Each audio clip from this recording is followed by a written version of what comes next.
আর আল্লাহ তাআলা বলেন সিয়ামের রাতে তোমাদের জন্য তোমাদের স্ত্রীর নিকট গমন হালাল করা হয়েছে। আসসালামু আলাইকুম ওয়া রাহমাতুল্লাহি ওয়া বারাকাতুহু। সম্মানিত দর্শক শ্রোতা, দিনী ভাই ও বোনেরা, আশা করি মহান আল্লাহ তাআলা আমাদের সবাইকে অনেক অনেক ভালো রেখেছেন, সুস্থ রেখেছেন, আলহামদুলিল্লাহ। সমস্ত প্রশংসা সেই মহান আল্লাহ তাআলার জন্য, যেই মহান আল্লাহ তাআলা আমাদেরকে হায়াতের জীবন দান করেছেন, শারীরিক মানসিকভাবে সুস্থ রেখেছেন, সৃষ্টি শ্রেষ্ঠ জীব আশরাফুল মাখলুকাত হিসেবে দুনিয়াতে পাঠিয়েছেন, শ্রেষ্ঠ নবীর শ্রেষ্ঠ উম্মত হওয়ার তৌফিক দিয়েছেন। সেই মহান আল্লাহ তাআলার দরবারে শুকরিয়া আদায় করছি, আলহামদুলিল্লাহ। এবং লাখো কোটি দরুদ সেই রাসূলের উপরে, যাকে সৃষ্টি করে মহান আল্লাহ তাআলা আসমান জমিনের সম্মান, ইজ্জত, মর্যাদা, মর্তবা বহু গুণে বাড়িয়ে দিয়েছেন, যিনি ছিলেন সাইয়্যিদুল মুরসালিন, খাতামান নাবিয়িন, রাহমাতাল লিল আলামিন, যার আলোয় আলোকিত হয়েছে সারা বিশ্ব। সেই রাসূলের উপর দরুদ পাঠ করছি সাল্লাল্লাহু আলাইহি ওয়াসাল্লাম। সম্মানিত দর্শক শ্রোতা, দিনী ভাই ও বোনেরা, এই মুহূর্তে আপনারা যে যেখান থেকে এই ভিডিওটা দেখছেন, গ্রামে বা শহরে, দেশে বা প্রবাসে, পথে বা প্রান্তরে, সবাইকে জানাই আন্তরিক ধন্যবাদ এবং মোবারকবাদ। দোয়া করি মহান আল্লাহ তাআলা প্রত্যেকের জীবন যেন সুন্দর করে, সহজ করে, দিন ইসলাম অনুযায়ী যেন চলার তৌফিক দান করেন, আমিন। সম্মানিত দিনী ভাই ও বোনেরা, মহান আল্লাহ তাআলা মানব জাতির হেদায়েতের জন্য আমাদেরকে আল্লাহ রাসূলের মাধ্যমে, আমাদের কলিজার টুকরা রাসূলের মাধ্যমে আল্লাহ তাআলা আমাদেরকে কোরআন দান করেছেন। আল্লাহ রাসূল যখন দুনিয়া থেকে চলে যাবেন, এমতো অবস্থায় আল্লাহ রাসূল বলে গেছেন যে আমি তোমাদের মধ্যে দুইটা জিনিস রেখে গেলাম, যদি কোনো ব্যক্তি এটাকে ধারণ করে, বাস্তব জীবনে প্রয়োগ ঘটায়, অর্থাৎ এই দুইটা জিনিস অনুযায়ী জীবন জিন্দেগি পরিচালনা করে, তো সে দুনিয়াতে হেদায়েত প্রাপ্ত হবে, দুনিয়াতে সুখ শান্তি সফলতা এবং কামিয়াবি অর্জন করবে, এবং আখিরাতে সুখ শান্তি সফলতা এবং কামিয়াবি অর্জন করতে সক্ষম হবেন। আর সেই দুইটা জিনিস হলো একটা মহাগ্রন্থ পবিত্র আল কোরআন এবং আল্লাহ রাসূলের সুন্নাত অর্থাৎ হাদিস। তো মহান আল্লাহ তাআলা কোরআন যে নাজিল করেছেন, বা কোরআনের মূল বিষয়বস্তু বা উদ্দেশ্য হলো কিন্তু মানুষ, অর্থাৎ মানুষ জাতিকে কেন্দ্র করেই মহান আল্লাহ তাআলা কোরআনের বিভিন্ন বিষয় নাজিল করেছেন বা এই কোরআনকে অবতীর্ণ করেছেন। আল্লাহ তাআলা এই কোরআনের মধ্যে মানব জাতির হেদায়েতের পথকে লুকিয়ে রেখেছেন, হেদায়েতের আলোকে লুকিয়ে রেখেছেন। আল্লাহ তাআলা কোরআনকে মানব জাতির হেদায়েতের পথ প্রদর্শক হিসেবে দুনিয়াতে পাঠিয়েছেন। এই কোরআনের মধ্যে আল্লাহ তাআলা মানব জাতির হেদায়েত কীভাবে আসবে এই বিষয়গুলো আল্লাহ তাআলা বিস্তারিতভাবে উল্লেখ করেছেন। আল্লাহ তাআলা কোরআনের মধ্যে আল্লাহ তাআলার বিধিবিধানগুলো নাজিল করেছেন, আল্লাহ তাআলার হালাল বিষয়গুলোকে অবতীর্ণ করেছেন, হারাম বিষয়গুলোকে অবতীর্ণ করেছেন। অর্থাৎ একজন মানুষ জীবন চলার পথে তার ব্যক্তিগত জীবন, পারিবারিক জীবন, সামাজিক জীবন, অর্থনৈতিক জীবন, রাজনৈতিক জীবন, সাংস্কৃতিক জীবন, ধর্মীয় জীবন, প্রত্যেকটা জীবনে সে কীভাবে চলবে এই ব্যাপারে আল্লাহ তাআলা কোরআনের দিক নির্দেশনা দিয়েছেন। এই জন্য কোরআন যেহেতু আরবি ভাষায় অবতীর্ণ হয়েছে, নাজিল হয়েছে, আর আমাদের মাতৃভাষা হলো বাংলা, স্বাভাবিকভাবেই আমরা আরবি ভাষাগুলো বুঝতে পারি না। এই জন্য আমরা আপনাদের সামনে আরবি ভাষার বাংলা অনুবাদগুলো এবং এর সংক্ষিপ্ত ব্যাখ্যাগুলো উপস্থাপন করার চেষ্টা করছি। যদিও দিনের ব্যাপারে আমাদের জ্ঞান একেবারেই সংকীর্ণ, যদিও আমরা অজ্ঞ বা মূর্খ, এবং বিশেষ করে কোরআন তেলাওয়াত আমাদের খুব একটা সই নেই, তারপরেও আমরা নেক নিয়তে শুধুমাত্র দিন প্রচারের উদ্দেশ্যে মানুষকে একটা মেসেজ দেওয়ার জন্য, অর্থাৎ আল্লাহ তাআলা যে মানুষকে কি বলতে চাচ্ছেন, কোরআনে মহান আল্লাহ তাআলা মানুষের ব্যাপারে কি কি বলতে চেয়েছেন বা বলেছেন, এই বিষয়গুলো মানুষের মধ্যে বাংলায় উপস্থাপন কি করার চেষ্টা করছি। তো আপনাদের বিশেষভাবে অনুরোধ করব যে আপনারা বিশেষভাবে বাংলা অনুবাদ এবং সংক্ষিপ্ত ব্যাখ্যার দিকে বেশি মনোযোগ এবং গুরুত্ব দেওয়ার চেষ্টা করবেন, এবং আমাদের জন্য দোয়া করবেন, আমরা যেন পবিত্র কোরআন সহি শুদ্ধভাবে তেলাওয়াত করে এর শাব্দিক বঙ্গা অনুবাদ এবং এর সংক্ষিপ্ত ব্যাখ্যাগুলো যেন আমরা সুন্দরভাবে, সুস্পষ্টভাবে এবং নির্ভুলভাবে আপনাদের সামনে উপস্থাপন করতে পারি। এজন্য বিশেষভাবে আমাদের জন্য কি দোয়া করবেন। তো আমরা ইতিমধ্যে সূরা আল বাকারার অনেকগুলো পর্ব আমরা অতিক্রম করে ফেলেছি। যদি আপনারা কেউ সেই পর্বগুলো না দেখে থাকেন, দিন শিক্ষার উদ্দেশ্যে, দিন শিক্ষা গ্রহণ করার উদ্দেশ্যে এবং দিন প্রচারের উদ্দেশ্যে, নিজের ঈমান আমল কীভাবে মজবুত হয়, খাঁটি হয়, এই উদ্দেশ্যে, বলে আখিরাত কীভাবে সুন্দর হয়, এই উদ্দেশ্যে আপনারা চাইলে পূর্বের ভিডিওগুলো কি দেখতে পারেন। এবং আমরা নিয়মিত ইনশাআল্লাহ কোরআনের শাব্দিক অনুবাদ এবং সংক্ষিপ্ত ব্যাখ্যা আপনাদের সামনে উপস্থাপন করার নিয়ত করেছি। তো আমরা নিয়মিত আপনাদের মাঝে ভিডিও দিয়ে যাচ্ছি, যদিও আমাদের ভিডিও কোয়ালিটি খুব একটা ভালো নয়, তারপরে আমরা চেষ্টা করছি যতটুকু সম্ভব এটাকে ভালো করা যায়। তো ইনশাল্লাহ আপনাদেরকে অনুরোধ করব শেষ পর্যন্ত ভিডিওগুলো দেখবেন, দিন পৌঁছার উদ্দেশ্যে ভিডিওগুলো শেয়ার করবেন, এবং যদি ভিডিওর মধ্যে কোনো ভুল ত্রুটি থেকে থাকে তো অবশ্যই আমাদেরকে ধরিয়ে দিবেন, এবং কি কমেন্ট বক্সে আপনার মূল্যবান মতামত জানাতে ভুলবেন না। তো চলুন আমরা কথা না বাড়িয়ে মূল আলোচনায় প্রবেশ করি, এবং আবারও বলছি যে আপনারা শাব্দিক বাঙ্গানুবাদ এবং সংক্ষিপ্ত ব্যাখ্যার দিকে বেশি মনোযোগ হওয়ার চেষ্টা করবেন। তো মহান আল্লাহ তাআলা আমাদের সবাইকে সঠিক বুঝদান করুক, আমরা যেন দিন শিখতে পারি, আমরা যেন আল্লাহ রসুলের বিধিবিধানকে পরিপূর্ণভাবে আঁকড়ে ধরতে পারি। আল্লাহ তাআলা সেই তৌফিক দান করুক, আমিন। আলহামদুলিল্লাহ সুম্মা আলহামদুলিল্লাহ। ইনশাআল্লাহ আজকে আমাদের আলোচনা সূরা আল বাকারার 186 নম্বর আয়াত থেকে শুরু হবে ইনশাআল্লাহ। তো সবাইকে অনুরোধ করব ভিডিওটা শেষ পর্যন্ত দেখবেন এবং দিন প্রচারের উদ্দেশ্যে ভিডিওটা শেয়ার করে দিবেন, এবং বিশেষভাবে বাংলা অনুবাদ এবং সংক্ষিপ্ত ব্যাখ্যার দিকে মনোযোগী হওয়ার চেষ্টা করবেন ইনশাআল্লাহ। আউযু বিল্লাহি মিনাশ শাইতানির রাজীম। বিসমিল্লাহির রহমানির রহিম। وَإِذَا سَأَلَكَ عِبَادِي عَنِّي فَإِنِّي قَرِيبٌ أُجِيبُ دَعْوَةَ الدَّاعِ إِذَا دَعَانِي فَلْيَسْتَجِيبُوا لِي وَلْيُؤْمِنُوا بِي لَعَلَّهُمْ يَرْشُدُونَ। আর আল্লাহ তাআলা ইরশাদ করেন, আর যখন আমার বান্দাগণ তোমাকে আমার সম্পর্কে জিজ্ঞাসা করবে, আমি তো নিশ্চয় নিকটবর্তী, আমি আহ্বানকারীর ডাকে সাড়া দেই যখন সে আমাকে ডাকে, সুতরাং তারা যেন আমাকে ডাকে, আমার ডাকেও সাড়া দেয়, এবং আমার প্রতি ঈমান আনে, আশা করা যায় তারা সঠিক পথে চলবে। আর আল্লাহ তাআলা বলেন, আর আমার দাসগণ যখন আমার সম্বন্ধে তোমাকে জিজ্ঞাসা করে, আমার গোলাম আমার বান্দারা যখন তোমাকে আমার সম্পর্কে জিজ্ঞাসা করে, তখন তুমি তাদেরকে বলে দাও আমি তো কাছেই আছি, এমনকি আমি খুবই নিকটবর্তী আছি। যখন কোনো প্রার্থনাকারী আহ্বানকারী আমাকে ডাকে, আমি তখন তারা ডাকে সাড়া দিই, এবং আমাতে যে বিশ্বাস স্থাপন করুক, আমি যেইভাবে তার ডাকে সাড়া দিই এবং আমাতে সে বিশ্বাস স্থাপন করুক, যাতে তারা সঠিক পথে চলতে পারে। বরকতময় রমজান মাসের বিধিবিধান এবং মাসলা মাসাইলের সাথে দোয়ার কথা উল্লেখ করে এই কথা পরিষ্কার করে দেওয়া হয়েছে যে রমজান মাসে দোয়ার বড় ফজিলত রয়েছে। অতএব এই মাসে দোয়ার প্রতি খুব যত্নবান হওয়া উচিত, বিশেষ করে রোজা থাকা অবস্থায়, কেননা রোজাদারের দোয়া কবুল হয়। প্রকাশ থাকে যে বিশেষ করে ইফতারির সময় দোয়া কবুল হওয়ার হাদিস সহি নয়।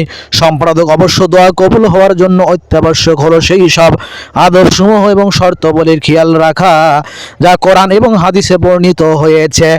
আর এই শর্তাবলীর দুটি এখানে বর্ণিত হয়েছে: এক, আল্লাহর উপর সত্যিকারের ঈমান রাখা; দুই, তার অনুগত্য অনুসরণ করা, অনুরূপ হাদিসসমূহে হারাম খাদ্য থেকে বেঁচে থাকতে এবং কাকুতি মিনতির প্রতি যত্ন নেওয়ার প্রতি তাগিদ করা হয়েছে।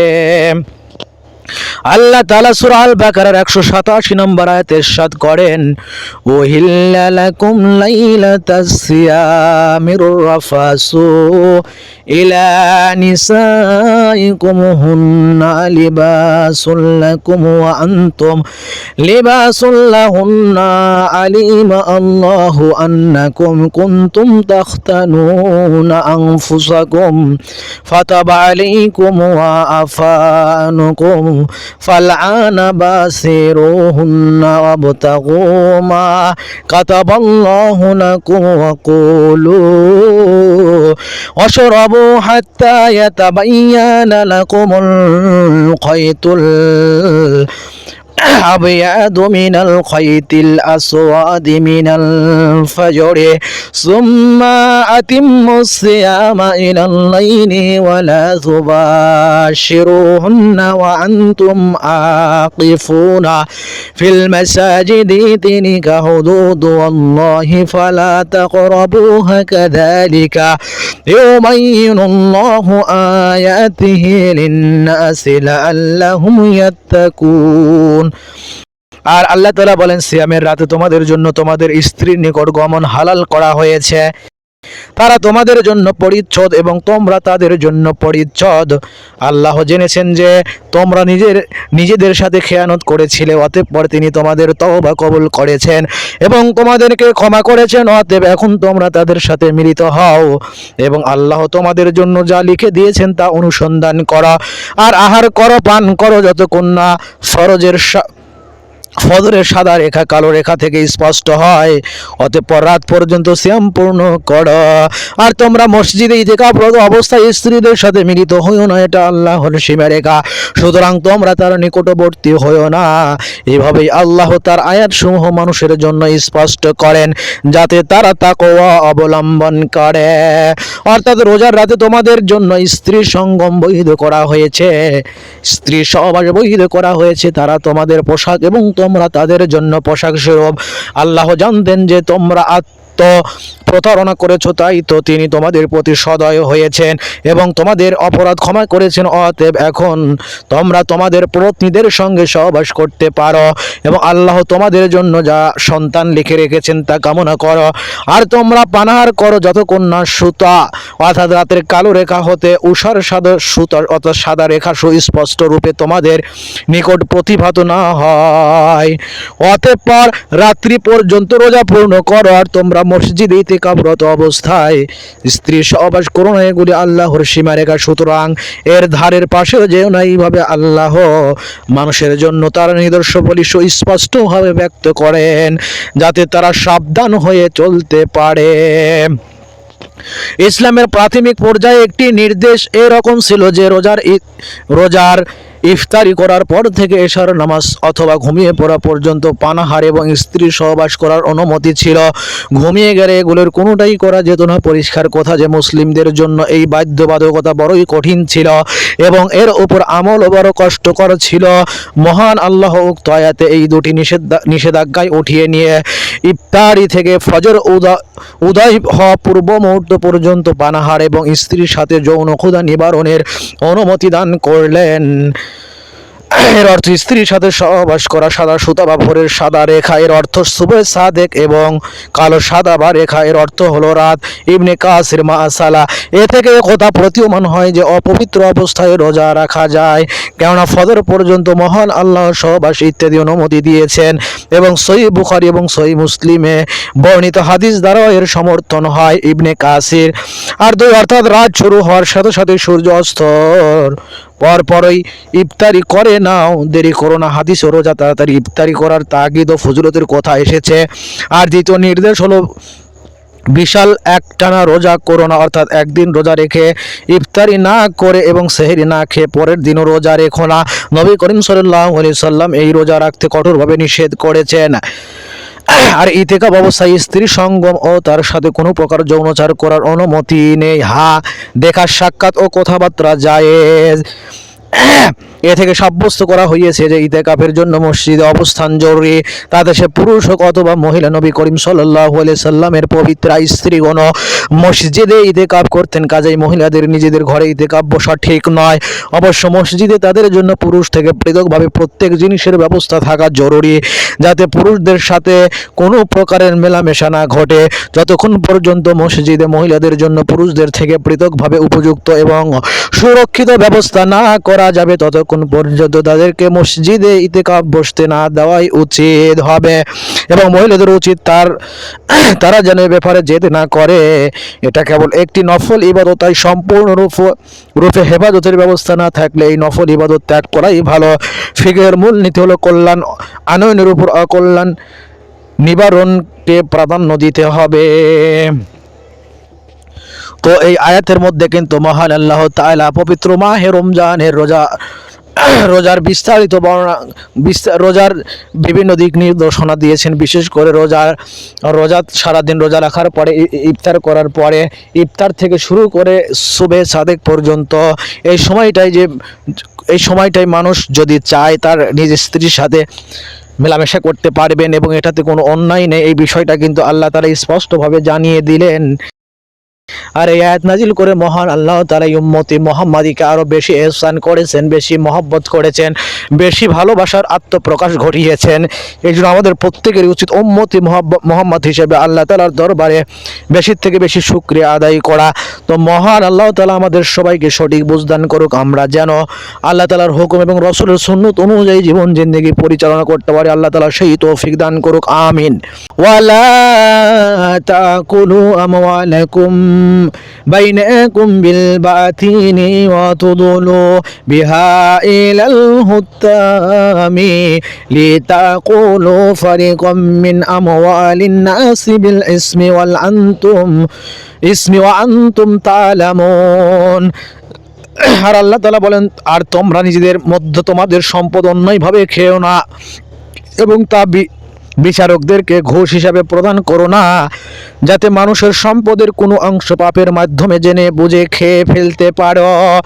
অর্থাৎ তোমরা নিজেদের মধ্যে একে অন্যের ধন অন্যায়ভাবে গ্রাস করো না এবং মানুষের ধন সম্পদের ক্রিয়দংশ জেনে শুনে অন্যায়ভাবে গ্রাস করার উদ্দেশ্যে বিচারকগণকে ঘুষ দিও না। এখানে এমন ব্যক্তি সম্পর্কে বলা হচ্ছে যার কাছে অপরের কোনো প্রাপ্য থাকে কিন্তু প্রাপকের নিকট তার প্রাপ্য অধিকারের কোনো প্রমাণ থাকে না, ফলে এই দুর্বলতার সুযোগ গ্রহণ করে সে আদালতের আশ্রয় নিয়ে বিচারকের মাধ্যমে নিজের পক্ষে ফয়সালা করিয়ে নেয় এবং এইভাবে সে প্রাপকের অধিকার হরণ করে নেয়। এটা জুলুম এবং হারাম। আদালতের ফয়সালা জুলুম এবং হারামকে বৈধ হালাল করতে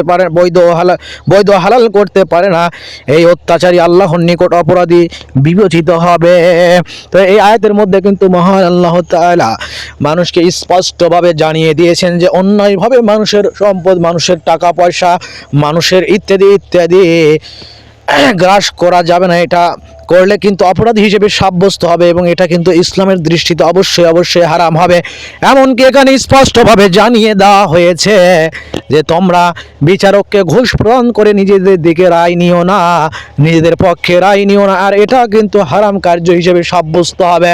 কিন্তু অত্যন্ত পরিতাপের সঙ্গে আফসোসের সঙ্গে বলতে হয়, আজকাল আমাদের বাস্তব সমাজে আমাদের এইভাবে কি সমাজের মধ্যে আমরা অনেক সময় দেখতে পারি যে মানুষ অন্যায়ভাবে মানুষের সম্পদ গ্রাস করার চেষ্টা করে, অন্যায়ভাবে জমির খ্যাত কীভাবে বাড়ানো যায় সেইভাবে চেষ্টা করে, নিজের আল থেকে অন্যের জমিতে আল এইভাবে কীভাবে বর্ধিত করা যায় সেইভাবে চেষ্টা করে। এইভাবে নিজেদের অধীনস্থ পরিবারের আত্মীয় স্বজন, বন্ধু বান্ধব, এমনকি ভাই বোন, এমনকি রক্তের সম্পর্কের যারা সম্পৃক্ত তাদের অন্যায়ভাবে সম্পদ ভক্ষণ করার চেষ্টা করা হয়।